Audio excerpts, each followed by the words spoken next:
اتجوز. طب وخوخه مراتك؟ وايه يعني؟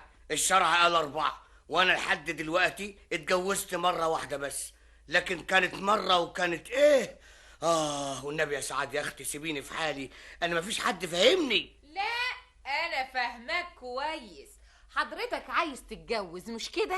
خلاص خلاص يا سيدي، انا وسعاد اختك هنروح نخطب لك من بكره. كلام ايه اللي بتقوليه ده يا خوخه؟ اهو كده. يعني انت مراته هتروحي علشان تخطبي له بقى؟ ده معقول؟ وليه مش معقول؟ عشان ضميرها يستريح. خلاص يا منعم ولا تزعل، زي ما قلت لك من بكره هخطب لك واحده واحده بقى، انما ايه؟ انا عايزها بيضة. وايه كمان يا منعم؟ شعرها اصفر. وايه كمان يا منعم؟ ولسانها مش طويل. طب ودي بقى اعرفها ازاي بقى؟ تقيسيه على لسانك. منعم. نعم. قصدك ايه بقى؟ جواز وقلت لك موافقه، عايز ايه تاني بقى؟ هو كده وبس. بس بس يعني انا مش عايزك تزعلي. ازعل؟ ازاي بقى ودي تيجي؟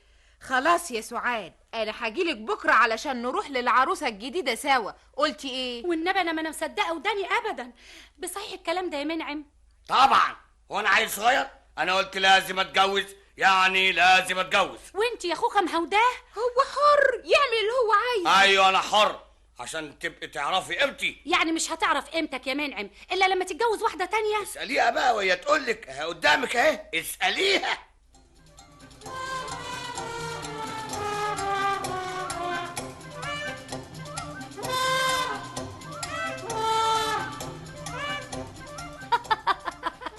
يوجتك ايه يا خوخه؟ والنبي انا كنت مصدقه اللي قلتيه. بقى انت ناويه على كده؟ ما هو بعد سنه واحده من جوازنا وهو كل يوم يقول لي حكايه الجواز دي، بقالنا 10 سنين كل يوم يقول لي عايزه اتجوز ولا يتجوزش. ومفيش حل غير كده يعني؟ هو ده الحل الوحيد وهتشوفي. اما عجايب، والنبي عشنا وشوفنا.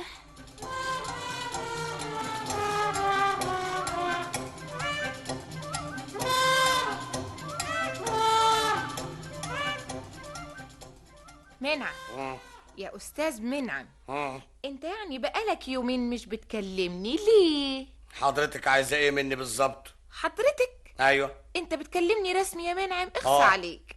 انت تقولي لي يا استاذ وانا اقول لك حضرتك. طب وبعدين؟ ولا قبلين تنفذي اللي اتفقنا عليه. العروسه مش كده؟ اه. ما هو ده اللي انا كنت عايزه اكلمك فيه. ايه لقيتيها؟ بكل المواصفات اللي